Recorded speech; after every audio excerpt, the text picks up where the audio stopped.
Assalamu alaikum. Can you all hear me? Hello, assalamu alaikum. आवाज आ रही बेटा मेरी?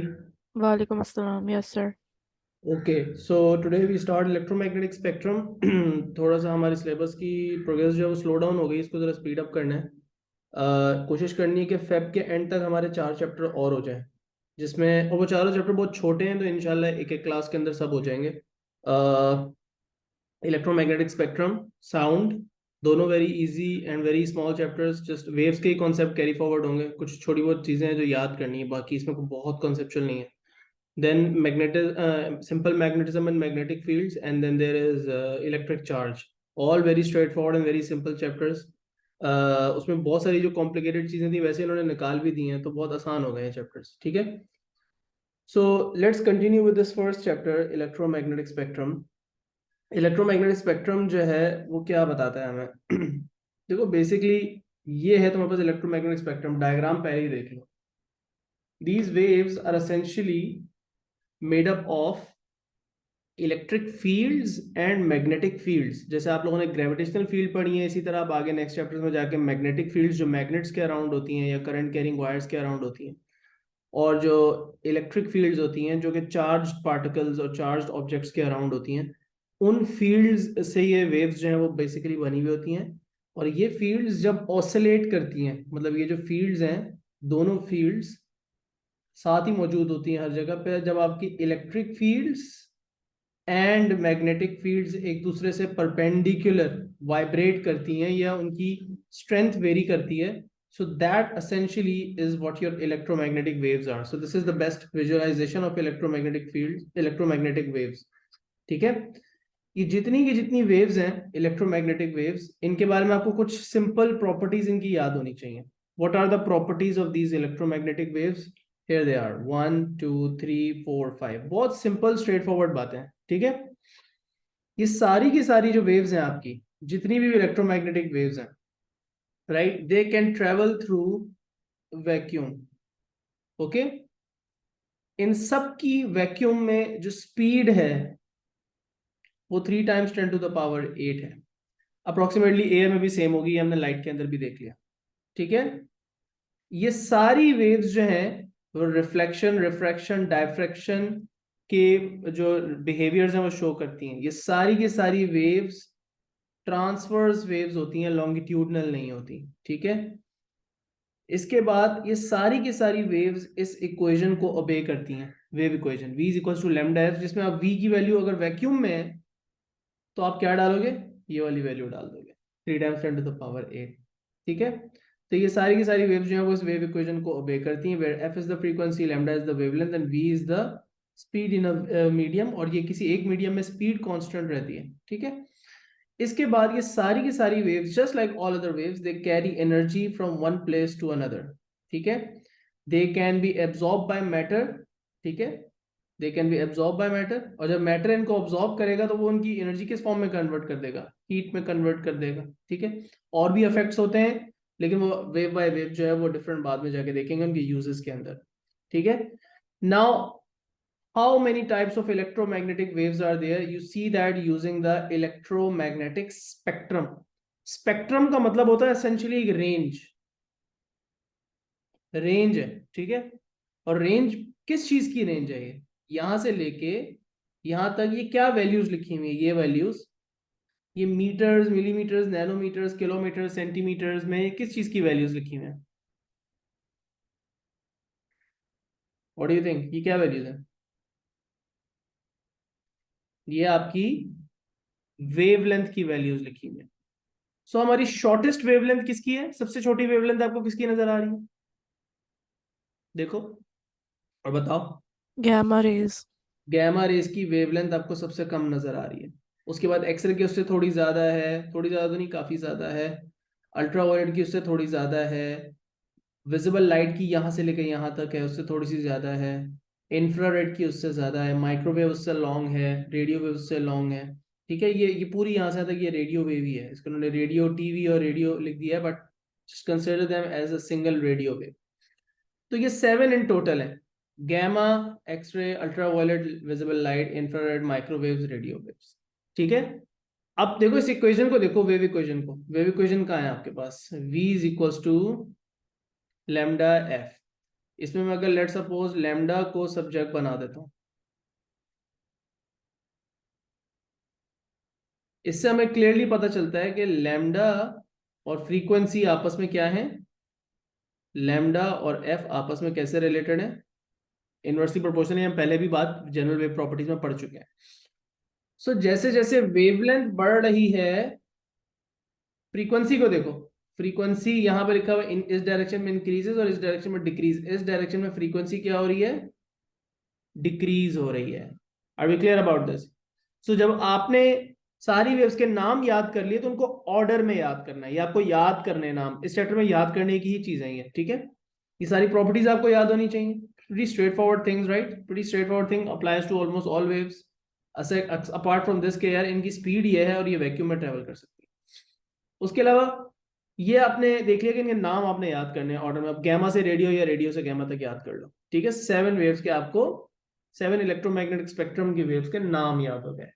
अब ये सारी वेव एसेंशियली हैं same, they are all the same. What are they are just vibrating electric fields and magnetic fields at right angles to each other, ठीक है? They are just that, nothing else, right? But what is different about each wave? इन सब में difference क्या है? इनकी wavelength और frequency different है। जिसकी वेवलेंथ सबसे ज्यादा सबसे कम है उसकी फ्रीक्वेंसी सबसे ज्यादा है, और जिसकी वेवलेंथ सबसे लॉन्ग है 1 किलोमीटर तक वेवलेंथ है तो उसकी फ्रीक्वेंसी सबसे कम है।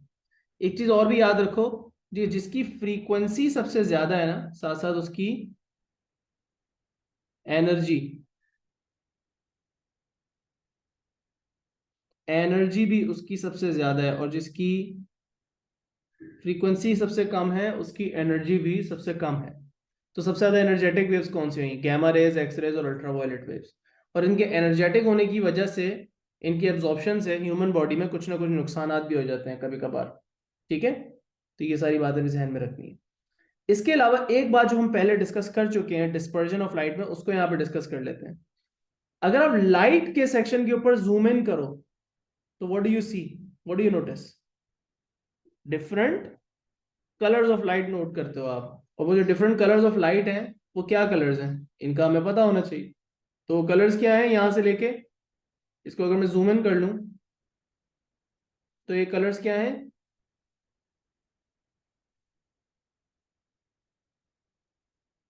VIBGYOR, right? Violet, indigo, blue, green, yellow, orange, red. इस इन कलर्स के अंदर वही ऑर्डर फॉलो हो रहा है। यहाँ पे इस डायरेक्शन में फ्रीक्वेंसी कम हो रही है लेकिन वेवलेंथ इस डायरेक्शन में बढ़ रही है। सो लॉन्गेस्ट वेवलेंथ किसकी है? रेड कलर की। शॉर्टेस्ट वेवलेंथ किसकी है? वायलेट कलर की। सबसे कम फ्रीक्वेंसी रेड की है, सबसे ज्यादा फ्रीक्वेंसी वायलेट की है। रेड कलर के साथ बाद में आ जाता है, रेड कलर से लंबी वेवलेंथ का मतलब, या रेड कलर से कम फ्रीक्वेंसी का मतलब इंफ्रारेड। वायलेट कलर के साथ क्या आ जाती है? Ultra violet. अल्ट्रा वायलेट से भी ज्यादा frequency. Alright, are we clear about this? Now अभी तक हमने क्या क्या बातें कवर कर ली? अभी तक हमने ये पॉइंट्स कवर किए। Main reasons of electromagnetic spectrum in their correct order, and you should remember that. उनकी स्पीड, और ये पता होना चाहिए कि एयर में भी इन सबकी स्पीड अप्रोक्सीमेटली सेम है, ये बात पढ़ ली। अब हमने देखने इन सारी वेव्स के एप्लीकेशंस, इन सारी वेव्स के एप्लीकेशंस। एप्लीकेशंस के बाद कुछ डैमेज जो ये कॉज कर सकती हैं, इनमें से कुछ वेव्स स्पेसिफिकली अल्ट्रावायलेट, एक्सरेज और गैमा रेज कुछ डैमेज कॉज कर सकती हैं, उनके बारे में पढ़ना है, ठीक है? अब यहाँ पे एक चीज और नोटिस करो बेटा, एक चीज और नोटिस करो। सबसे पहला काम आप यहाँ पे इस लिस्ट से ये करोगे कि ये जो यूजेस हैं इनके आप नाम याद कर लोगे। Because when you doing MCQs और when you doing some question 2 papers, then all you would need is basically just the name of these uses. तो पहले तो आपको पेपर 1 के पॉइंट ऑफ व्यू से तो ये यूजेस याद हो जाने चाहिए, ठीक है? So then half the job is done. So what are the uses? Radio waves कहाँ यूज हो रहे होते हैं? And then your goal should be to be able to describe each use in maybe 2 to 3 lines maximum. यहां पे इन्होंने ये नहीं कहा कि आपको यूजेस जो हैं वो सिर्फ याद करने उनके नाम, बल्कि you should be able to describe them. इसी तरह जो डैमेजेस हैं वो भी डिस्क्राइब करने आने चाहिए। नॉट सेइंग कि सिर्फ नो नो नहीं लिखा हुआ, देखो यहाँ पे लिखा हुआ है नो, नो या स्टेट लिखा हुआ है, लेकिन यहाँ पे डिस्क्राइब लिखा हुआ है। तो थोड़ा बहुत आपको उसकी डिटेल, थोड़ी सी डिटेल, बहुत लंबी डिटेल में कुछ भी नहीं पता होने की जरूरत, वो पता होनी चाहिए। Alright, are we clear? Let's move forward. तो अब रेडियो वेव्स के अंदर आपको क्या यूजेस नजर आ रहे हैं, जल्दी जल्दी इनको याद कर लो और अपने पास जल्दी से जॉट डाउन कर लो। I'll provide you the notes of this chapter at the end of this week. So very straightforward chapter. But आप किसी भी टेक्स्ट बुक से इसको रीड कर लो, आपको सेम ही चीजें नजर आएंगी। ठीक है, तो रेडियो वेव्स कहाँ यूज होती है? रेडियो, जो आपका एक्चुअल रेडियो होता है, जो एफएम रेडियो वगैरह, उसमें यूज होती है। टेलीविजन और एस्ट्रोनॉमी। एस्ट्रोनॉमी का मतलब क्या है?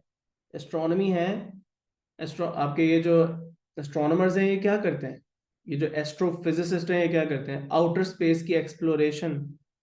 अर्थ से बैठे बैठे जो हम आउटर स्पेस की एक्सप्लोरेशन करते हैं, उसमें रेडियो वेव्स का सबसे ज्यादा काम है। रेडियो टेलीस्कोप्स हम यूज करते हैं, from which we basically receive signals from our rovers and different, जो हमने डिफरेंट रोवर्स भेजे हुए हैं, रोवर्स नहीं कहेंगे उनको, कहेंगे हम Voyager 1, Voyager 2 are these explorers, और इनको क्या नाम होता है? प्रोब्स कहते हैं इनको, space probes. So these are basically spacecrafts that are sent into space, and they have different scientific instruments that are attached onto them, and they collect some data from space. Mostly उनके पास एक camera होता है, space की pictures लेके वो हमें क्या करते हैं? रेडियो वेव्स के थ्रू जो डेटा वो हमें सेंड करते हैं, इंतहाई स्लो प्रोसेस है, लेकिन रेडियो वेव्स के थ्रू जो है वो हमें डेटा सेंड करते हैं। अब आप ये सोचो कि रेडियो वेव्स के थ्रू क्यों डेटा सेंड कर रहे हैं? हालांकि रेडियो वेव्स से डेटा सेंड करना मतलब है सबसे स्लो प्रोसेस, सबसे कम डेटा जो है वो रेडियो वेव्स कैरी कर सकती है, उनकी फ्रीक्वेंसी सबसे कम होती है। मतलब अगर आप रेडियो वेव्स के थ्रू अपना इंटरनेट चलाने की कोशिश करें, तो या अपना वाईफाई चलाने की कोशिश करें, तो इतना स्लो इंटरनेट चलेगा कि बस चल जाएगा, लेकिन रेडियो वेव्स नहीं होती, उसमें माइक्रोवेव्स हम यूज कर रहे होते हैं वाईफाई के अंदर या फोन के सिग्नल्स के अंदर। तो रेडियो वेव्स क्यों यूज कर रहे हैं? क्योंकि रेडियो वेव्स का फायदा यह है कि वो बहुत दूर तक जो है वो ट्रेवल कर सकती हैं, इतना दूर के आउटर गैलेक्सीज, और हमारे जो स्पेस प्रोब्स हमारे सोलर सिस्टम से भी बाहर जा चुके हैं, उनसे हम सिग्नल रिसीव कर रहे होते हैं अर्थ के ऊपर। राइट, सो रेडियो वेव्स का ये बहुत बड़ा फायदा है, इसलिए ये सारे लॉन्ग रेंज यूजेस हैं, इंतहाई लॉन्ग रेंज, ये तो बहुत ही ज्यादा लॉन्ग रेंज हो गया। अच्छा, माइक्रोवेव्स कहाँ कहाँ यूज होता है? कुछ सिमिलर यूजेस भी हैं। अब ये वाला जो रेडियो टेलीविजन है, समझ लो आपके थोड़ा पुराने जमाने का टीवी है, और सैटेलाइट टेलीविजन जो है उससे थोड़ा सा नेक्स्ट लेवल आ गया। उसके बाद आपका सेल फोन्स, आपके जो सेल फोन टावर्स हैं और आपके जो सेल फोन के सिम के जो सिग्नल्स हैं वो माइक्रोवेव्स की ही एक सर्टेन फ्रीक्वेंसी पे हैं। आपकी ब्लूटूथ, अब तो फोन्स में हम ब्लूटूथ ऑलमोस्ट यूज करना छोड़ दिया है, बट ब्लूटूथ होता है सारे फोन में, डेटा ट्रांसफर करने के लिए यूज हो सकता है। ठीक है, और उसके बाद microwave oven the most obvious use, but ये सारे यूजेस ऑलमोस्ट सिमिलर है, like there all kind of communication. और ये जो कुकिंग वाला यूज है ये बिल्कुल ही डिफरेंट है। So what does this have to do with all the others? तो इनको भी अभी हम देख लेते हैं, ठीक है, क्विकली गो थ्रू करेंगे। उसके बाद आ जाते हैं इंफ्रारेड। इंफ्रारेड के अंदर क्या यूज है? House hold electrical appliances. किस टाइप की? आपका जो टोस्टर है, आपके जो टोस्ट को गर्म कर रहा है, आपका जो टोस्टर आपको टोस्ट को गर्म कर रहा है, आपकी जो बारबेक्यू ग्रिल है वो रेड हॉट जब हो रही होती है तो उसमें से इंफ्रारेड रेडिएशन निकल रही होती हैं, वो यूज कर रहे होते हैं। एक एक फॉर्म में तो इस तरह यूज हो रहा है, इलेक्ट्रिकल अप्लायंसेस ऐसे यूज कर रहे हैं। In another way, electrical appliances use infrared in their remote controllers. आपके जो एसी का रिमोट है, टीवी का रिमोट है, उसके आगे हल्का सा एक छोटा सा वो जो बल्ब लगा हुआ होता है, और आप रिमोट प्रेस करते हो उसमें हल्की सी रेड लाइट निकलती है। राइट, तो उसके अंदर रेड लाइट तो आपको नजर आ रही है, लेकिन जो चीज आपको नहीं नजर आ रही, जो ज्यादा काम की है, वो है इंफ्रारेड रेज जो उसमें से निकल रही है। तो आपके टीवी और आपके रिमोट, या आपके एसी और आपके रिमोट के बीच में जो कम्युनिकेशन हो रही होती है वो इंफ्रारेड के थ्रू हो रही होती है। When you press a button and the channel changes और the volume goes up and down, that's because of infrared radiations. तो वो जब दोनों के सर्किट्स आपस में कनेक्टेड होते हैं, जो वायरलेस सिग्नल जाता है वो इंफ्रारेड रेडिएशंस के थ्रू जाता है। उसके बाद इंट्रूडर अलार्म्स। इंट्रूडर अलार्म्स को भी अभी क्विकली डिस्कस कर लेते हैं। हमारी ह्यूमन बॉडीज, एनिमल्स, हर चीज में से इंफ्रारेड रेडिएशन निकल रही हैं। तो जब आप किसी रूम में नहीं होते हो तो वहां पे उस रूम में एक अलार्म जो रेडियो इंफ्रारेड रेडिएशन डिटेक्ट कर रहा होगा वो रिलेटिवली कम होगा। When you enter a room, तो उसमें इंफ्रारेड रेडिएशन एकदम से ज्यादा हो जाएगी, और वहां पे अगर अलार्म एक्टिवेट हो जाएगा आपकी इंफ्रारेड रेडिएशन पिकअप करके। तो जब आप रात में अलार्म जो है वो एक्टिवेट करके सोते हो कि अगर कोई बंदा जो है वो घर में आ जाता है, या कोई बंदा घर का लॉक खोल के किसी तरह अंदर आ जाता है जब उसे नहीं होना चाहिए, और आपका, या आप घर पे नहीं और आपने अलार्म एक्टिवेट किया है, तो वो अलार्म बज जाएगा और आपके फोन वगैरह पे हर जगह सिग्नल आ जाएगा। ठीक है। सो बेसिकली हमें ये पता चला कि इंफ्रारेड रेडिएशन ह्यूमन बॉडी से और एनिमल बॉडी से हर चीज से निकलती है। थर्मल इमेजिंग, थर्मल इमेजिंग जो है वो अभी आपको मैं पिक्चर्स दिखाऊंगा कि थर्मल इमेजिंग कैसे हो रही होती है। Optic fibre cables, optic fibre cables कहाँ यूज हो रही होती हैं? इंटरनेट और कम्युनिकेशन में यूज हो रही होती है, राइट। उसके बाद विजिबल लाइट का सबसे ज्यादा common use photography and vision, obviously we see because of visible light. तो इसमें क्या डिस्कस करने वाली बात है?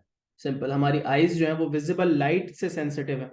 हमारे जो रेटिना में सेल्स हैं वो इंफ्रारेड नहीं देख सकते, वो रेडियो वेव्स को नहीं देख सकते, they are not sensitive to it, but they are sensitive to visible light section of the electromagnetic spectrum. और वो जब लाइट हमारे रेटिना पे जाके पड़ती है तो ही हम उस चीज को देख सकते हैं, right. Ultraviolet, security marking. Security marking किस चीज की बात कर रहा हूँ? ये करेंसी नोट्स वगैरह की बात हो रही है, ये आगे उसी की एक्सटेंशन है वो वाले पॉइंट। तो आपके कुछ जो नोट्स होते हैं उसके फेक करेंसी नोट्स जो है वो बहुत ज्यादा लोग बना लेते हैं, ठीक है। तो फेक नोट और रियल नोट के अंदर जो है वो फर्क ये होता है कि रियल नोट के अंदर बहुत सारी ऐसी मार्किंग्स होती हैं जो टू द नेकेड आई नजर नहीं आती, लेकिन जब आप उस पर अल्ट्रा वायलेट लाइट शाइन करते हो तो उसके नोट के कुछ पार्ट्स जो है वो नजर आना शुरू हो जाते हैं। They are only visible when ultra violet light is shine shone on them.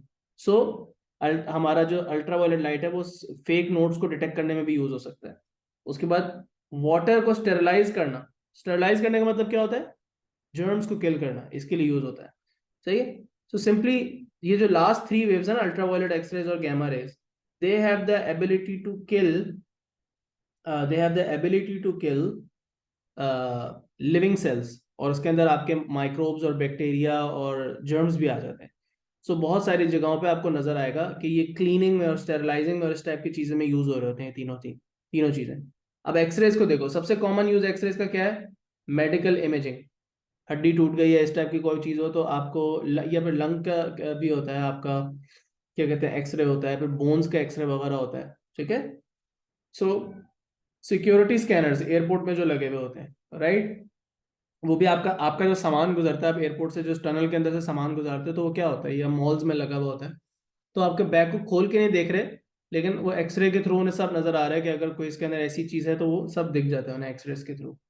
Killing cancerous cells, so cancer को ट्रीट करने में यूज हो रहा है, इसे रेडियोथेरेपी कहते हैं इस प्रोसेस को।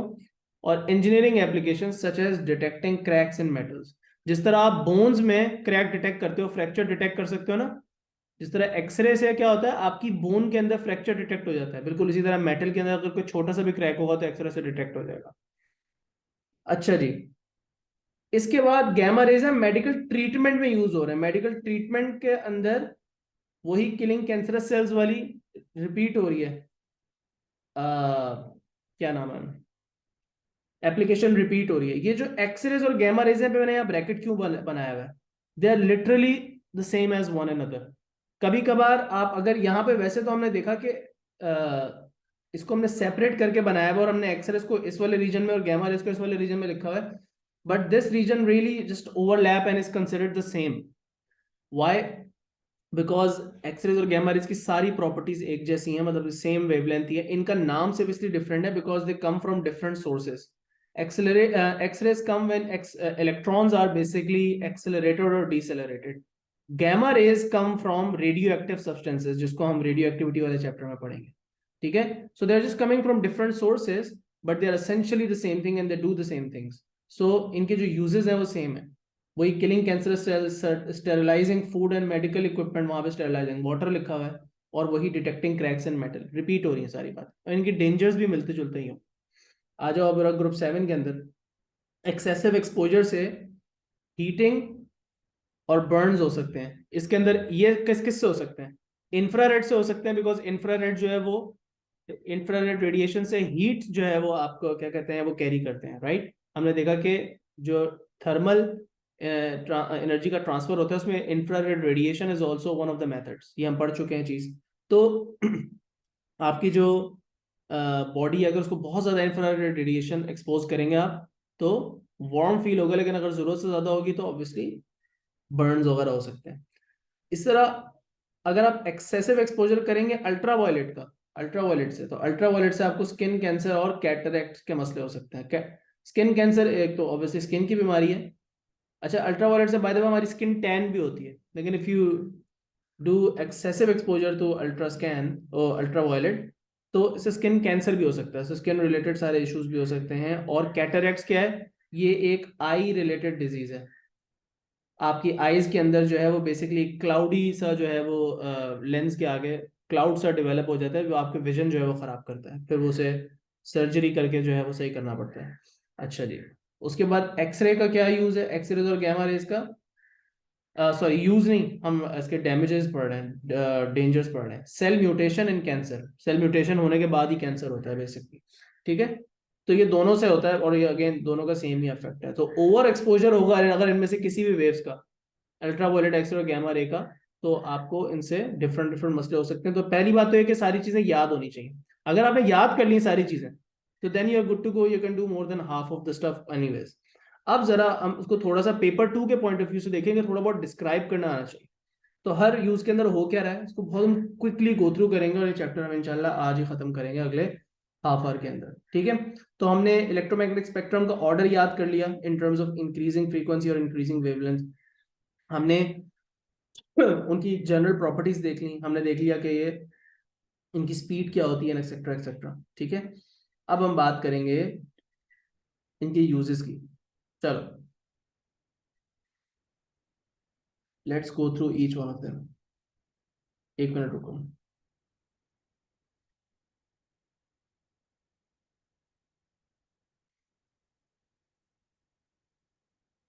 चलो आओ इंफ्रारेड से स्टार्ट करें। सबसे पहले आपको ये बात क्या नजर आ रही है कि our bodies detect infrared radiation by its heating effect on the skin. आपकी बॉडी पे आपको infrared radiation in the form of heat पता चलती है। अगर आप टोस्टर के करीब अपना हाथ लेके जाओगे, बारबेक्यू ग्रिल के करीब आप अपना अपना हाथ लेके जाओगे, आपको हीट क्यों फील हो रही है? बिकॉज उसमें से इंफ्रारेड रेडिएशन निकल रही है। धूप में आप अपना हाथ रखते हो when you standing under the sun, तो लाइट तो है लेकिन साथ साथ इंफ्रारेड रेडिएशन भी सन से आ रही है, जिसको आप इंफ्रारेड रेडिएशन, जिसको आप हीट के फॉर्म में डिटेक्ट कर रहे हो। तो ठीक है, anything which is hot but not glowing below 500 degree Celsius emits IR alone। अगर 500 डिग्री सेल्सियस होगा तो वो रेड हॉट हो जाएगी, और अगर उससे भी ज्यादा टेम्परेचर हो जाएगा तो फिर वो व्हाइट हॉट हो जाएगी। अब जैसे आपका जो ग्रिल है, आपकी जो ग्रिल हो गई, कौन सी वाली, उसी की बात करूं, टोस्टर की ग्रिल हो गई, वो रेड हॉट ग्लो कर रही होती है। लेकिन अगर उसी का बहुत ज्यादा टेम्परेचर बढ़ा दिया जाए, जिसकी आपकी एग्जांपल है आपका फिलामेंट लैम्प, तो वो व्हाइट हॉट ग्लो कर रहा होता है, मतलब उसमें से विजिबल लाइट भी साथ साथ एमिट हो रही होती है, ठीक है। और विजिबल लाइट एमिट होने का मतलब व्हाइट कलर की, कि सारे कलर्स एक साथ एमिट हो रहे हैं। ये बात हम डिस्कस कर चुके हैं। व्हाइट कलर मींस कि सारे कलर्स जो है एक साथ हैं। ऑलराइट, अच्छा जी, कहाँ कहाँ यूज हो रही है ये? Used in thermal imaging cameras. Thermal imaging cameras वाली पिक्चर्स मैं आपको दिखाता हूँ। Let me show you. Okay, give me a second.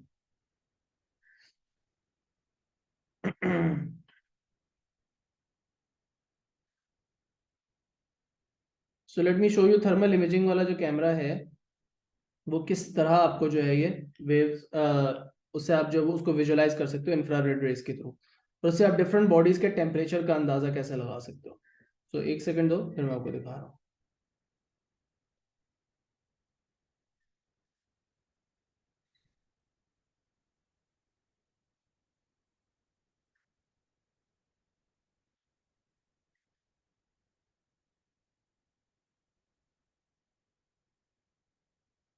ये देखो, ये है थर्मल इमेजिंग वाला camera. Can you see this? ये किस चीज की पिक्चर है? Can you try and understand कि ये किस चीज की पिक्चर है? Like the picture is showing you what?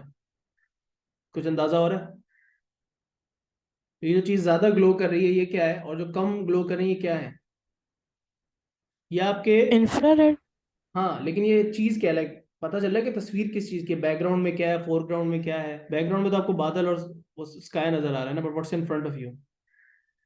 जो जो आपके, इलेक्ट्रिसिटी वाला। हाँ, सो वायर्स है बेसिकली, वायर्स ऑन पोल्स। क्या चीज ज्यादा हॉट है?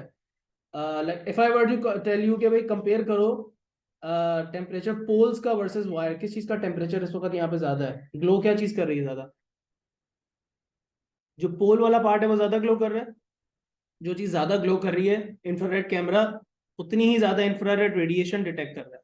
और जहां से इंफ्रारेड रेडिएशन ज्यादा डिटेक्ट हो रही है, इसका मतलब वो चीज ज्यादा हायर टेम्परेचर पे। It's that simple. Here is another image taken from an infrared camera, from a thermal imaging camera. अब ये सिक्योरिटी पर्पस के लिए भी यूज हो सकता है, बिकॉज ये बिल्कुल रात के अंधेरे में पिक्चर ली है फॉरेस्ट की। Now in the forest during the night there is absolutely no light, so you can't see anything. But आपको यहाँ पे क्यों नजर आ रही है लाइट? वही आपको एलिफेंट्स क्यों नजर आ रहे हैं? बिकॉज इनकी बॉडी से इंफ्रारेड रेडिएशंस निकल रही हैं, right? And that's why you can see them through your thermal camera. और ये आपके जो मिलिट्री होती है उनके नाइट विजन गॉगल्स और जो नाइट विजन वाले कैमरास होते हैं उनके हेलमेट्स में लगे हुए होते हैं, उसके अंदर भी एग्जैक्ट यही टेक्नोलॉजी यूज हो रही होती है। ठीक है, इनफैक्ट हमारे भी जो कैमरास घर के बाहर अगर लगे हुए हैं और उसके अंदर जब वो रात के time black and white picture show कर रहे होते हैं, तो आप नोटिस करना कि वो बिल्कुल कभी कभी बिल्कुल अंधेरा हो तो वो ब्लैक एंड व्हाइट आपको इमेज दिखा रहे होते हैं, कलर्ड इमेज नहीं दिखा रहे होते। और उसमें जो चीज, जो बंदा होता है, जो ह्यूमन होता है, वो थोड़ा सा ग्लो कर रहा होता है, बाकी चीजें थोड़ी सी ब्लैक नजर आ रही होती है। ठीक है, एनीवेज, सो ये है आपका थर्मल इमेजिंग वाला यूज। आगे चलते हैं, लेट्स कंटिन्यू। अच्छा जी, उसके बाद they basically allow you to show hotspot and allow images to be taken in the dark। एक यूज आपका ये हो गया, राइट, थर्मल इमेजिंग कैमरास। इसके बाद आपके पास आ जाता है infrared sensors are used on satellites and aircraft for weather forecasting. ठीक है, weather forecasting and assessing energy loss from buildings locating victims of earthquakes. अभी टर्की में अर्थक्वेक आया, राइट?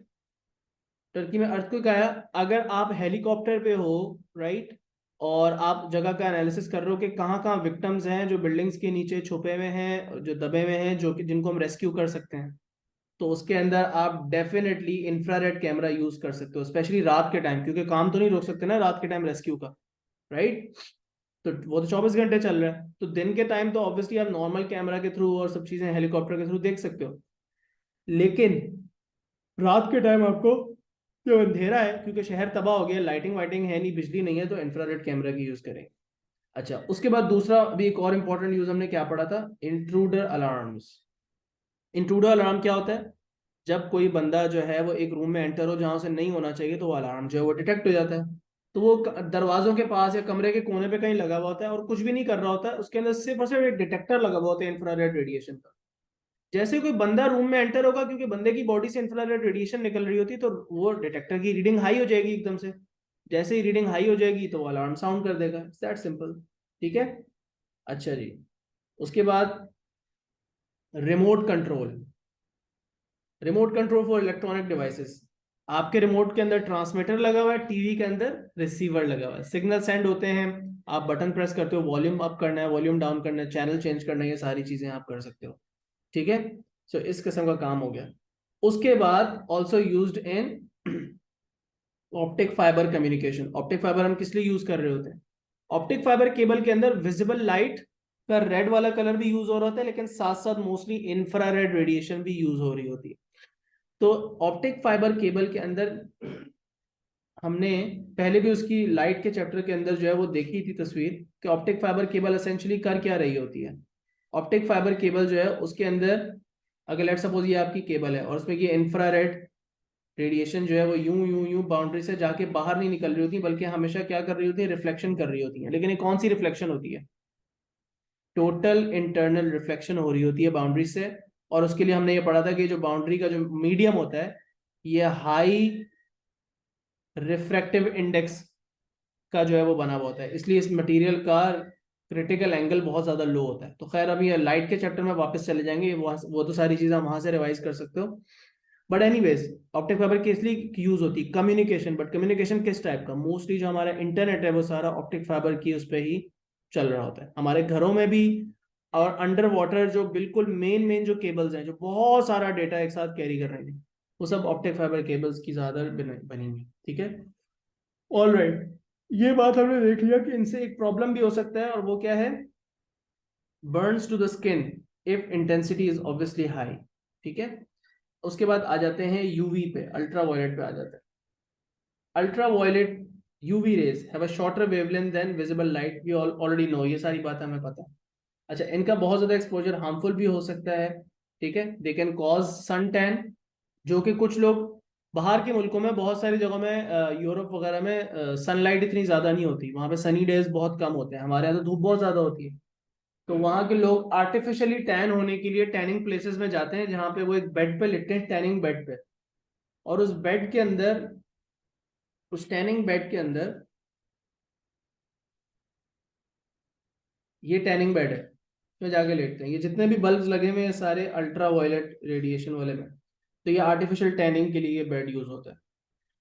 ठीक है, अच्छा, अल्ट्रा वायलेट रेडिएशन का बहुत ज्यादा एक्सपोजर आपकी स्किन डैमेज कर सकता है। ये टैन हो रहा है, लेकिन ये अगर एक्सट्रीम से बाहर हो जाएगा तो आपकी स्किन के सेल्स वगैरह डैमेज हो सकते हैं, and it can also cause cancers.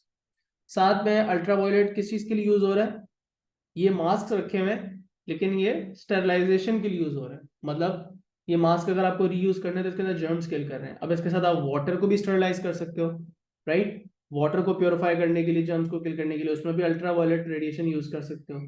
आप मेडिकल इक्विपमेंट, और अक्सर आप बार्बर शॉप पे जाओ या हॉस्पिटल्स में जाओ, बहुत सारी जगहों पे ये रखा हुआ होता है इस तरह का डिवाइस, जिसके अंदर वो मेडिकल इक्विपमेंट या इस तरह की चीजें, डेंटिस्ट के पास जाओ तो उन्होंने इसके अंदर स्टोर की हुई होती हैं, ताकि जब वो यूज करने के लिए निकालें तो उसमें से ऑलरेडी जर्म्स किल हो चुके हैं, राइट। तो इसलिए अल्ट्रावायलेट रेडिएशंस यूज हो रही होती हैं। Are we clear? ठीक है बेटा। अच्छा, अल्ट्रावायलेट रेडिएशन के अंदर एक चीज हमने और पढ़ी थी, और वो थी फेक करेंसी नोट्स वाली चीज, कि कुछ आपके करेंसी नोट्स के ऊपर ऐसी मार्किंग्स होती हैं जो आपको वैसे नजर नहीं आएंगी, इनविजिबल चीजें होती हैं, invisible signatures on bank documents और बैंक नोट्स। अगर वो फेक होंगे तो उस पर वो इनविजिबल सिग्नेचर्स नहीं होंगे अल्ट्रावायलेट रेडिएशन में। और अगर आप क्या नाम है, अगर वो क्या कहते हैं, वो आपको अल्ट्रावायलेट लाइट के नीचे रख के वो नजर आएंगे सिग्नेचर्स, या वो इनविजिबल मार्किंग नजर आएंगी, इसका मतलब वो नोट जो है वो रियल है, वो लेजिट है। ठीक है, मुझे याद पड़ा है, हमारे बचपन में एक पेन आया करता था, वो बच्चे स्कूल लेकर आते थे, और वो बहुत ज्यादा फैसिनेट होते थे देख के उससे, वो लिखते थे तो कुछ लिखा हुआ नजर नहीं आता था, बट मेरे ख्याल से लैंप, पेन के पीछे एक लाइट लगी हुई होती थी, और वो जब वो लाइट ऑन करता था तो उससे सब कुछ नजर आता था। So I remember this from my time in school. और अब जहां तक मेरा ख्याल है, I don't remember it correctly, I am not sure 100%, but मेरा ख्याल है 90% कि वो इसी तरह का कोई सीन था। उसकी इंक जो थी वो invisible to the visible light थी, लेकिन जब आप उस पर अल्ट्रावायलेट लाइट मारते थे तो वो इंक जो है वो आपको नजर आने लग जाती थी, राइट। तो वो बेसिकली क्या कहते हैं, वो पेन भी इसी तरह काम करता है। एनीवेज, और क्या है, हमने देख लिया कि बैक्टीरिया को किल करने में यूज होता है, they have enough energy to kill bacteria, alright. तो स्टेरिलाइजेशन ऑफ वाटर के अंदर हमने देखा, but sterilisation of medical equipment और ये सारी चीजें भी यूज हो सकती हैं। ठीक है, अब जो अल्ट्रा वायलेट से आप स्टेरिलाइजेशन कर रहे हो, that is of a much lower level than जो आप स्टेरिलाइजेशन करोगे एक्सरेज और गैमा रेज से। एक्सरेज और गैमा रेज में बहुत ज्यादा एनर्जी होती है, वो आप बहुत हाई लेवल की स्टेरिलाइजेशन करने में, जो बहुत ही एक्सपेंसिव इक्विपमेंट है उस टाइप की चीजों में ज्यादा उन्हें यूज कर रहे होते हैं। ठीक है, अच्छा जी, रेडियो वेव्स की बात कर लेते हैं। रेडियो वेव्स हमारी मोस्टली कम्युनिकेशन में ही यूज हो रही थी, राइट, और ये उनकी सबसे ज्यादा लॉन्गेस्ट वेवलेंथ होती है, इसलिए they can basically travel over long distances as well, alright. अब आ जाते हैं डिफरेंट टाइप्स की, आपकी रेडियो वेव्स आ गई, long, medium and short wavelength, wavelength of 2 kilometre to 10 kilometre. ठीक है, इसके अंदर हमने एक चीज पढ़ी थी कि ये डायफ्रैक्ट हो जाती हैं around soft, around round obstacles. ये कहाँ पे देखा था हमने, अगर आपको याद हो तो लाइट के चैप्टर में हम डायफ्रैक्शन, नहीं लाइट के चैप्टर में नहीं, जनरल वेव प्रॉपर्टीज के चैप्टर में हमने डायफ्रैक्शन पढ़ी थी, और मैंने आपको ये वाली एग्जांपल दी थी। ये वाली एग्जांपल याद है, ये एग्जांपल याद है? मैंने कहा था इस बंदे को ये रेड लाइट तो नजर नहीं आएगी, क्योंकि विजिबल लाइट तो ऐसे ट्रेवल नहीं कर सकती, लेकिन रेडियो वेव्स यहाँ जाके डायफ्रैक्ट कर जाएंगे, और डायफ्रैक्ट करने का मतलब होता है स्प्रेड आउट कर जाएंगी। तो he can definitely watch the TV on in his house and listen to the radio, because यहाँ से जो रेडियो सिग्नल्स हैं वो डायफ्रैक्ट कर जाएंगे around this round object which is just the top of a hill, right? Just remember that. तो भाई ये फायदा होता है रेडियो वेव्स का, इनकी वेवलेंथ लॉन्ग होती है, तो बड़े बड़े ऑब्जेक्ट्स के around they can diffract and therefore you can receive the signals. ठीक है, अच्छा जी। उसके बाद एक और इनका फायदा है, they are reflected by layers of ionosphere. हमारे अर्थ के ऊपर एक आयनोस्फेयर होता है जिस जो चार्ज पार्टिकल्स की एक लेयर है, ठीक है, अर्थ के एटमॉस्फेयर के ऊपर ये है ionosphere. Obviously the layer is invisible, but ये जो लेयर ऑफ क्या कहते हैं आयंस है, इससे हमारी रेडियो वेव्स रिफ्लेक्ट भी हो जाती हैं, तो ये डायरेक्ट कम्युनिकेशन के लिए भी बहुत अच्छी हैं। और ये वो डायफ्रैक्शन वाला डायग्राम है जो यहाँ पे शो हुआ है, देखो ये क्या हो रही है, ये बेंड क्यों हो रहा है wave fronts, because the wave is diffracting from the top of the hill. So ये क्या कहते हैं लॉन्ग डिस्टेंस कम्युनिकेशन के लिए बहुत ज्यादा यूजफुल है हमारी रेडियो वेव्स। ऑलराइट, आगे चलते हैं और बात कर लेते हैं जो थोड़ी सी हाई फ्रीक्वेंसी वाली, या जिसे हम VHF और UHF, वेरी हाई फ्रीक्वेंसी और अल्ट्रा हाई फ्रीक्वेंसी वाली रेडियो वेव्स कहते हैं, जिनकी वेवलेंथ थोड़ी सी शॉर्ट होती है, वो किस लिए यूज हो रही होती हैं आपकी? वो यूज हो रही होती हैं आपकी टेलीविजन के लिए और रेडियो के लिए। लेकिन इनका एक थोड़ा सा जो है वो नुकसान है, जितनी ज्यादा शॉर्ट वेवलेंथ होगी, अब उनकी जो वो है ना रिफ्लेक्शन फ्रॉम द आयनोस्फेयर वो पॉसिबल नहीं होगी। एक तो ये चीज पॉसिबल नहीं है और ये चीज भी कम पॉसिबल हो जाएगी। तो जब ये दोनों चीजें नहीं हो सकती, तो इसका मतलब है कि ये बहुत ज्यादा लॉन्ग वाली कम्युनिकेशन के लिए, बहुत लॉन्ग डिस्टेंस कम्युनिकेशन के लिए थोड़ी सी शॉर्ट वेवलेंथ वाली वेवलेंथ जो है वो यूज नहीं हो सकती। ठीक है, लेकिन इनका ये फायदा है कि जितनी ज्यादा शॉर्ट वेवलेंथ होगी और जितनी हाई फ्रीक्वेंसी होगी, उतना ज्यादा जो क्वालिटी ऑफ कम्युनिकेशन है वो थोड़ा सा बेहतर होगा। ठीक है, क्वालिटी ऑफ कम्युनिकेशन थोड़ा सा बेहतर होगा, और वो क्वालिटी ऑफ कम्युनिकेशन मतलब आवाज और जो पिक्चर आपको टेलीविजन पर नजर आ रही है वो बेहतर होगी। इसके अलावा हमने एक और इसका मेन यूज देखा था एस्ट्रोनॉमर्स वाला, और एस्ट्रोनॉमर्स जो है वो बेसिकली क्या यूज करते हैं, radio telescopes. So let me show you what radio telescopes look like. This is what they look like.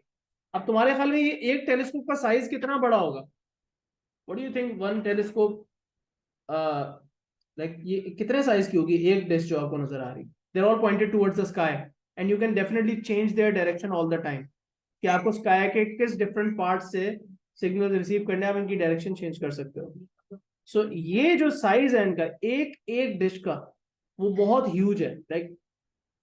Like the each dish is bigger than like many houses combined. हमारा तुम्हारे सब लोगों के घर मिला रहे हैं, चार पांच घर मिला रहे हैं, तो उसमें से एक डिश फिर भी उससे बड़ी होगी। दे आर वेरी ह्यूज, इनका एरिया कैच करने का ज्यादा बड़ा होता है क्योंकि रेडियो वेव्स बहुत लॉन्ग वेवलेंथ की होती है, तो उनको इजीली कैच कर सके। ठीक है, ये हमारी नॉर्मल घर के ऊपर छोटी सी, उसी का बहुत छोटा वर्जन लगा हुआ है डिश, जो कि हम सैटेलाइट टीवी वगैरह के लिए सिंपली डिश यूज कर रहे थे। और ये रेडियो के ऊपर जो है वो हमारा एंटेना लगा हुआ है, ये रेडियो सिग्नल्स रिसीव करने के लिए यूज हो रहा होता है। और ये पुराने जमाने का टीवी है, ये भी रेडियो सिग्नल्स को रिसीव करने के लिए ही यूज हो रहा होता है।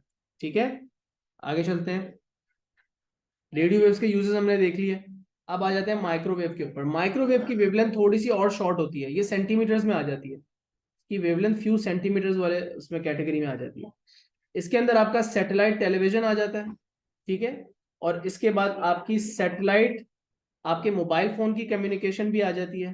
ठीक है, जिसके अंदर आपके टावर्स वगैरह, सेलफोन टावर्स जो बिल्डिंग्स के टॉप पे लगे हुए होते हैं, वो सब सिग्नल्स जो सेंड कर रहे होते हैं, और हमारे सिग्नल्स की सिम जो सिग्नल्स रिसीव कर रही होती है, हमारे फोन का जो एंटेना सिग्नल्स रिसीव कर रहा होता है, they are all in the form of microwaves.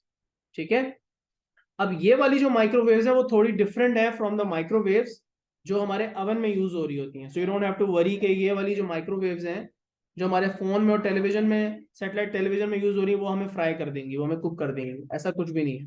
ठीक है, ओके। उसके अलावा माइक्रोवेव और कहाँ पे यूज हो रही हैं? Wireless application such as Bluetooth and also your WiFi in many cases. इसके बाद can be use for cooking. अच्छा, अब ये जो कुकिंग होती है ये कैसे होती है माइक्रोवेव के अंदर? आपके जो मॉलिक्यूल्स होते हैं, सॉलिड लिक्विड हो या गैस हो, वो हमेशा मॉलिक्यूल्स मूव कर रहे होते हैं, वाइब्रेट कर रहे होते हैं। और मजे की बात यह है कि वाटर के मॉलिक्यूल्स की जो वाइब्रेशन की फ्रीक्वेंसी है, वो हमारे अवन से जो निकलने वाली माइक्रोवेव की फ्रीक्वेंसी उससे वो सेम होती है।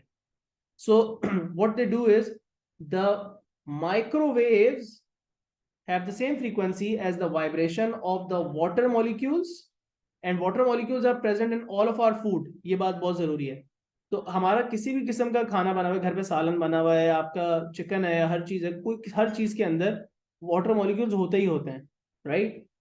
सो आपका जो माइक्रोवेव होती है वो फूड में एब्जॉर्ब होकर उन वाटर मॉलिक्यूल्स को ज्यादा वाइब्रेट करवाती है. इसे रेजोनेंस कहते हैं.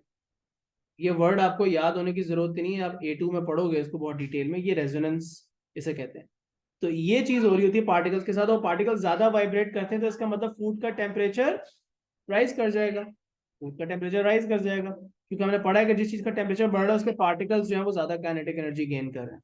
ठीक है, 1 मिनट होल्ड करो, मैं दरवाजा बंद करके आता हूँ, फिर कंटिन्यू करो.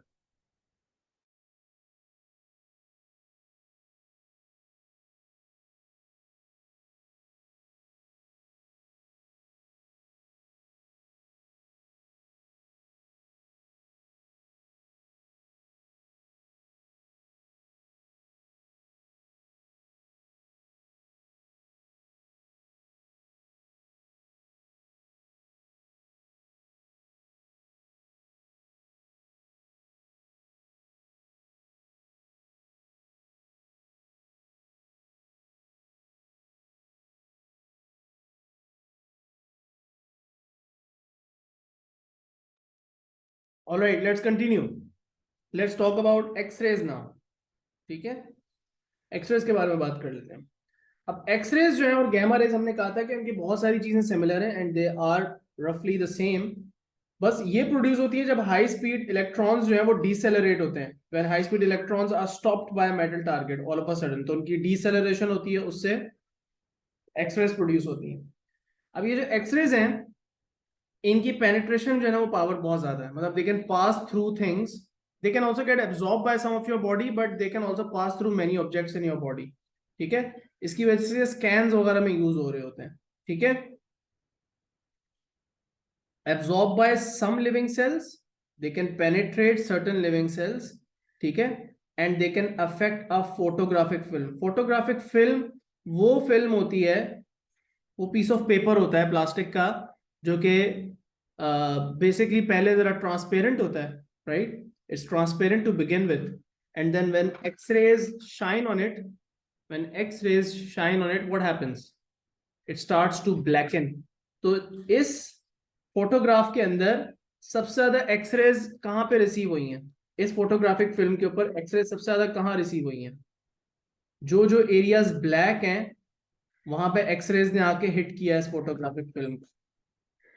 ठीक है, जो जो एरियाज वाइट हैं, जैसे कि सबसे ज्यादा वाइट ये वाला एरिया क्योंकि यहाँ पे मेटल है, और जहां आपके हाथ की बोन है, बोन थोड़ी सी ज्यादा डेंस होती है तो उसमें से उतनी ज्यादा एक्सरेज पेनिट्रेट नहीं कर सकती, कम पेनिट्रेट हो रही, तो आपके बोन में एक्सरे कुछ एब्जॉर्ब हो गई या रिफ्लेक्ट हो गई लेकिन पास थ्रू कम की, तो फिल्म पे आके कम हिट करेगी, right.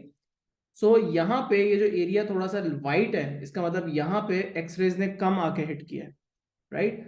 And that is the reason why you can see the gaps in your bones, right. आपको अपने हाथों में बोन्स के जॉइंट्स और सारी चीजें नजर आ रही हैं. अगर हल्का सा हेयर लाइन फ्रैक्चर भी होगा तो उसको वो यहाँ पे नोटिस हो जाएगा इजीली. ठीक है, इसी तरह मेटल के अंदर भी यही है. मेटल के अंदर क्रैक्स डिटेक्ट करने में यूज होता है ये. अगर इस मेटल के अंदर, ये वॉच मेटल की बनी हुई है, इसके आपको पीसेस नजर आ रहे हैं, अगर इसमें हल्का सा भी कहीं क्रैक होगा तो वो आपको नजर आ जाएगा. जैसे ये जॉइंट्स के बीच में गैप नजर आ रहे हैं, इसी तरह आपको मेटल के अंदर क्रैक्स इजीली नजर आ जाएंगे. तो इसकी इंडस्ट्रियल एप्लीकेशन भी है कि अगर आप मेटल की कोई चीज मैन्युफैक्चर करते हो और आपको कुछ चीज देखना है कि क्वालिटी कंट्रोल में कुछ डैमेज तो नहीं हो रहा. क्या स्क्रीन स्टक हुई हुई है? स्क्रीन थोड़ी सी यार स्टक हुई हुई है, I guess you can not see the picture. Let me reshare the screen again. 1 minute wait करो.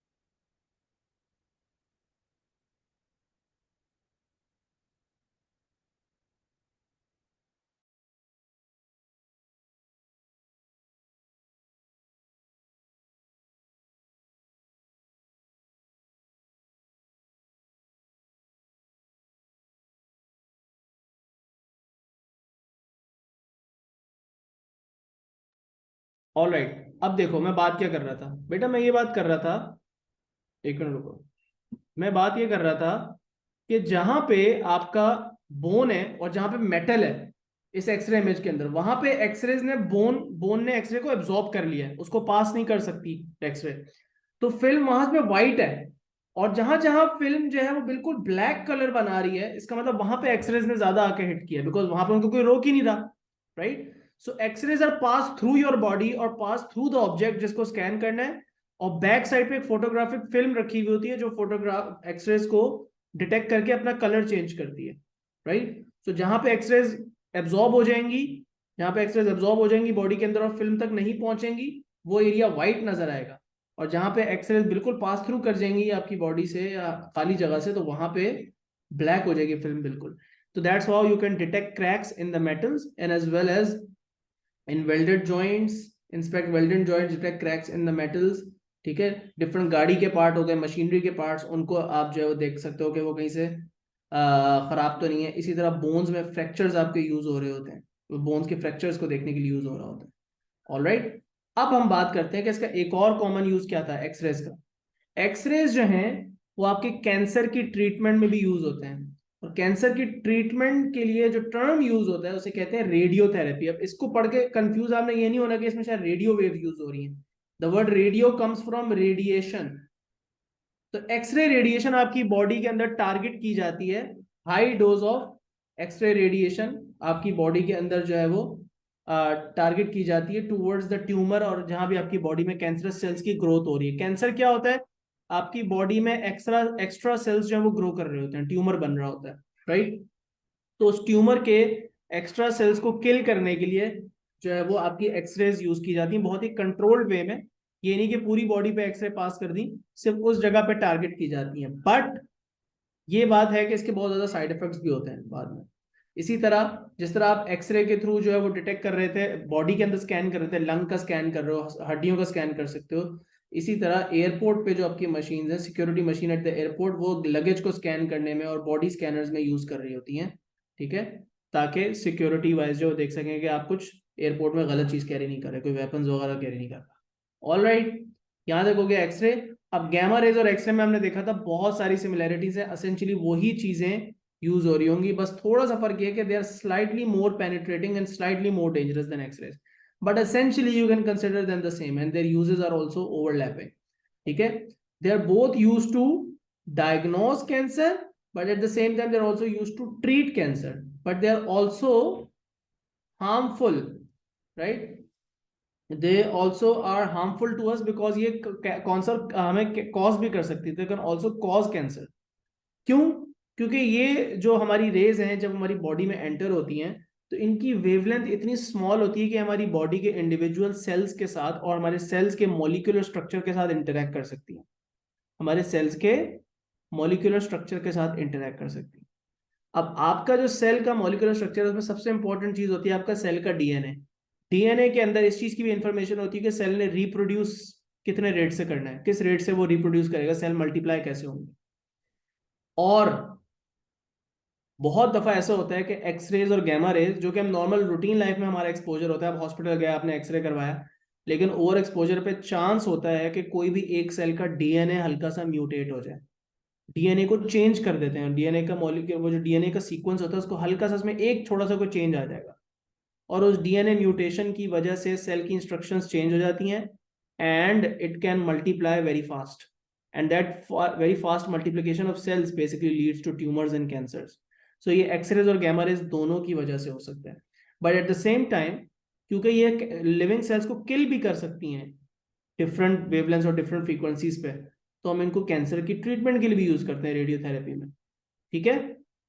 अच्छा जी, उसके बाद और क्या चीज हमने देखी थी कि ये हमारे पास बैक्टीरिया को किल करने में भी यूज हो रहे होते हैं, surgical instruments and in food, तो इसे आप स्टरलाइजेशन वगैरह के लिए भी यूज कर रहे हो। गैमा रेस को आप वही डिटेक्टिंग क्रैक्स इन मेटल्स वगैरह भी यूज करने के लिए, चेक करने के लिए इस्तेमाल कर रहे हो, ठीक है। ओके जी, ये हो गया। अब हमने डेंजर्स तो डिस्कस कर ही लिया ऊपर ऊपर से, लेकिन जल्दी जल्दी देख लेते हैं, ठीक है, फिर ये चैप्टर हमारा बेसिकली कंप्लीट है। और इसमें कुछ भी नहीं है। मैं आप लोगों को आज क्वेश्चंस असाइन कर दूंगा। हम लेटेस्ट ईयर वाले क्वेश्चंस करेंगे, पुराने वाले क्वेश्चंस इसके ज्यादा नहीं करेंगे, क्योंकि what you will see is के ये जो लिस्ट ऑफ यूजेस इन्होंने दिए हैं, right, that has been changing over time. ये जो लिस्ट ऑफ यूजेस हैं, ये पहले एस्ट्रोनॉमी नहीं था, अब डाल दिया। पहले ऑप्टिक फाइबर यहाँ पे था, अब ऑप्टिक फाइबर इन्होंने यहाँ डाल दिया। तो ये कुछ चेंजेस जो है वो मोस्टली सेम रहे, लेकिन ओवरऑल इनमें कुछ चेंजेस भी आए हैं over the years. So last 5 years के क्वेश्चंस कर लेना, लास्ट 5 ईयर्स के, लास्ट 4 ईयर्स के इस चैप्टर के, तो I guess that should be more than enough. तो पेपर 2 के अंदर क्वेश्चंस में जाना, और हम लोग आप पेपर 2 के क्वेश्चन में इसको रिवर्स ऑर्डर में जो है वो कर लेना क्वेश्चंस को, मतलब डिसेंडिंग ऑर्डर में।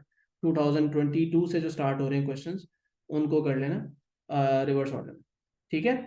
तो क्या हार्मफुल इफेक्ट्स हैं माइक्रोवेव्स के? Heating of soft tissue.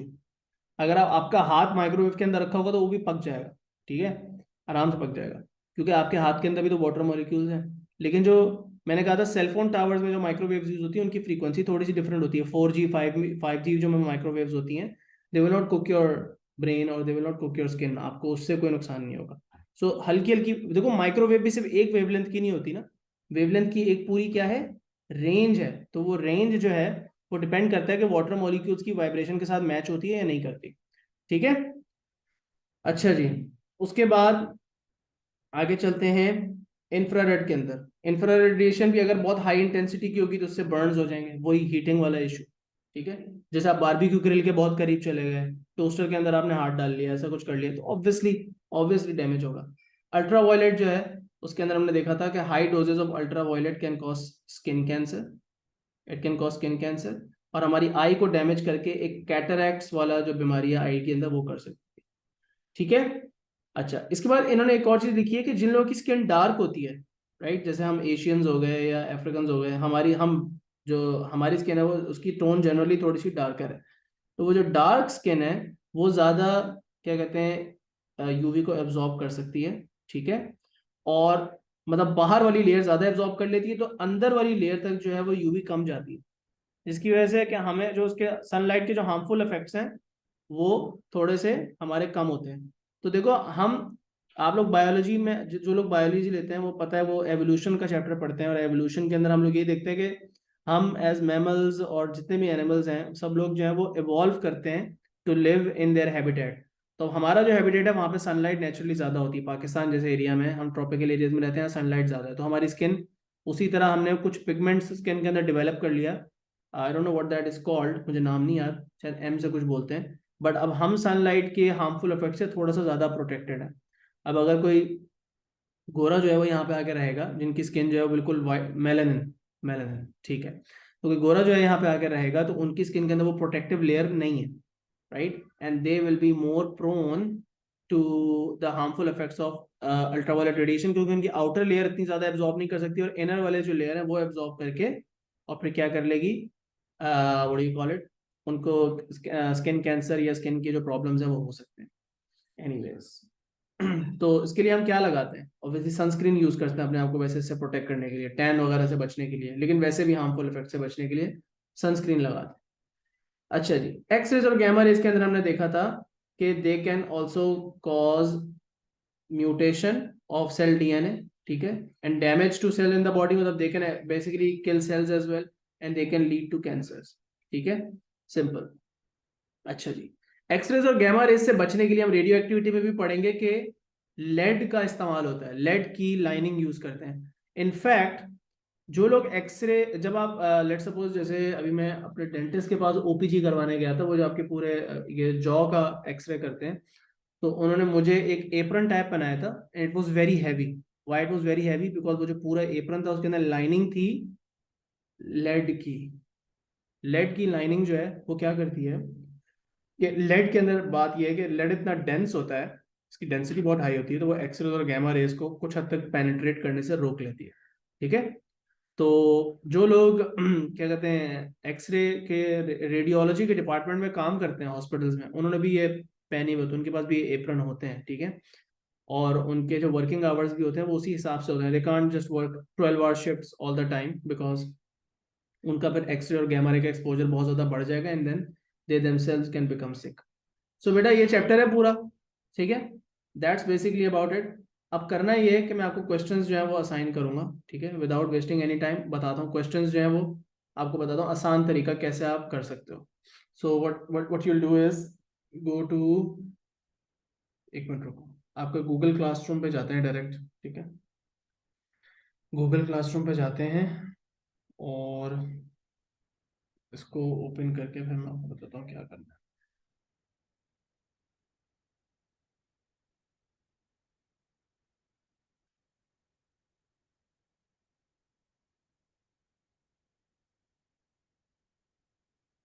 मैं स्क्रीन पे एक दफ़ा रीशेयर कर रहा हूँ।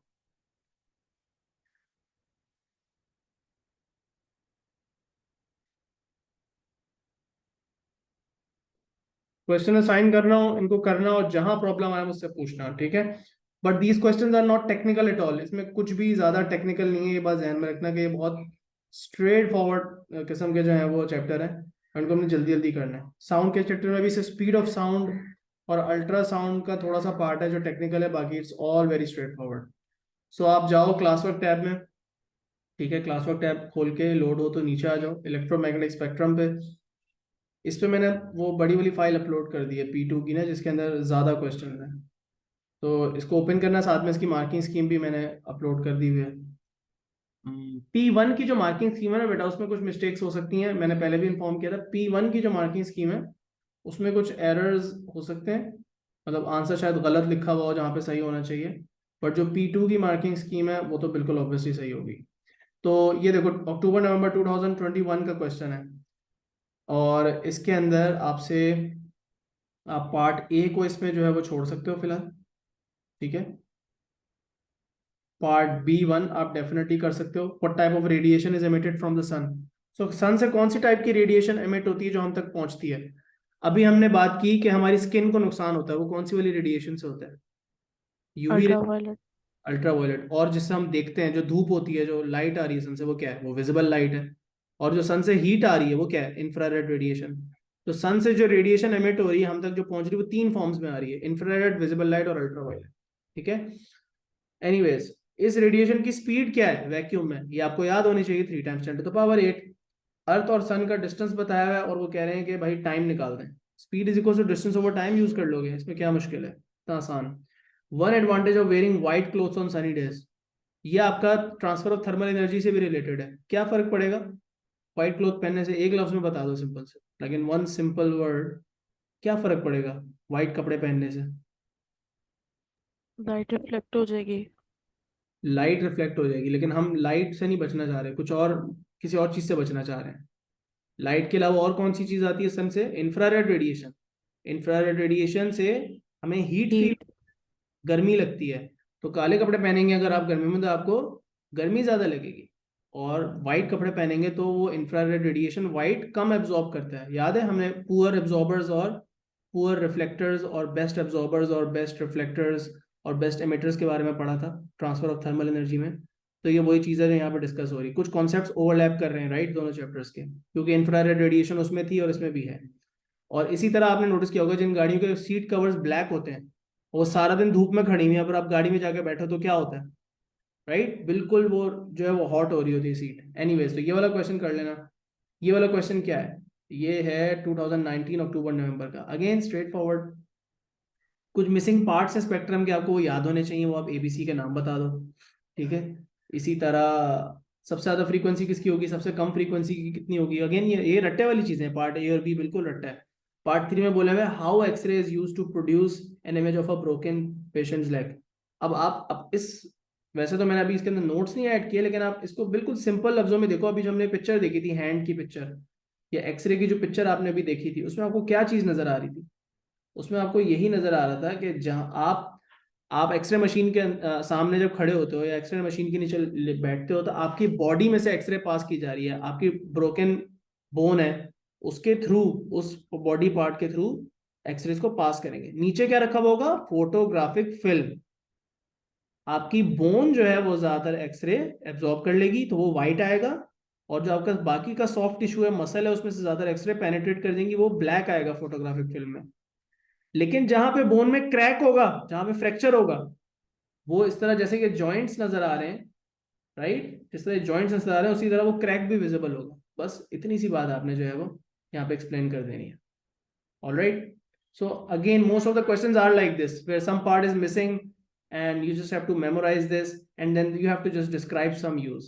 तो ज्यादातर तो रट्टे वाला पार्ट है कि आपको ऑर्डर याद होना चाहिए, किसकी फ्रीक्वेंसी ज्यादा है किसकी कम, v is equal to lambda f वाली इक्वेशन यूज करनी आनी चाहिए, और आपको की स्पीड याद होनी चाहिए, क्योंकि देखो स्पीड अक्सर ये शायद ना बताएं क्वेश्चन के अंदर, स्पीड आपको याद होनी चाहिए, ये वैल्यू आपको याद रहनी चाहिए. तो अगर वेवलेंथ बताई हुई और कहते हैं कि फ्रीक्वेंसी निकालो, तो इसका मतलब है कि स्पीड अगर आपको दी हो या ना दी हो, आपको v is equal to lambda f use करके निकालनी.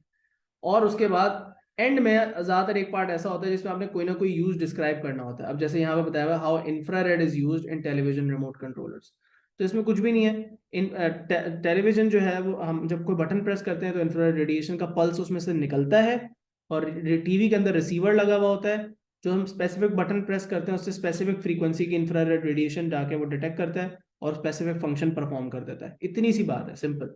ठीक है. तो जब आप कोई बटन प्रेस करते हो एक स्पेसिफिक फ्रीक्वेंसी की इंफ्रारेड रेडिएशन निकलेगी, टीवी को पता चल जाएगा मैंने क्या करना है, वॉल्यूम बढ़ाना है, वॉल्यूम कम करना है, इतना आसान है, चैनल चेंज करना है. तो ये सिंपल सिंपल चीजें हैं. तो इस तरह के ज्यादातर क्वेश्चन हैं. ठीक है. अब देखो यहाँ पे अगेन पहले how role played by infrared radiation in intruders alarms, तो हमने डिस्कस किया था कि ह्यूमन बॉडी से इंफ्रारेड रेडिएशन निकलती है. इंट्रूडर अलार्म जो है वो डिटेक्ट कर रहा है रेडिएशन को. आप किसी रूम में एंटर हो गए, अगर इंट्रूडर उसकी जो इंफ्रारेड रेडिएशन जो है वो डिटेक्ट कर लेगा अलार्म, तो अलार्म जो है वो अलार्म साउंड कर देगा. इस तरह के आसान क्वेश्चन है बेटा, बस ये. ठीक है, जल्दी जल्दी कर लेना. अगली क्लास में हम साउंड स्टार्ट करेंगे, जिसमें फिर भी थोड़ी बहुत चीजें जो है वो कॉन्सेप्चुअल है, इसमें इतनी ज्यादा कॉन्सेप्चुअल चीजें नहीं थी. ठीक है. सो साउंड के चैप्टर में जो है वो हम ज्यादातर टाइम जो है वो स्पीड ऑफ साउंड वाले मेथड पे लगाएंगे, बाकी सारी चीजें उसमें भी याद करने की है. तो जितनी भी याद करने वाली चीजें होंगी पहले मैं 20 मिनट में बता दूंगा, फिर आखिरी के आधे घंटे 50 मिनट में ना हम स्पीड ऑफ साउंड वाला एक्सपेरिमेंट डिस्कस करेंगे और क्वेश्चंस डिस्कस करेंगे. चलें जी, see you guys in the next class. अल्लाह हाफिज. Allah Officer.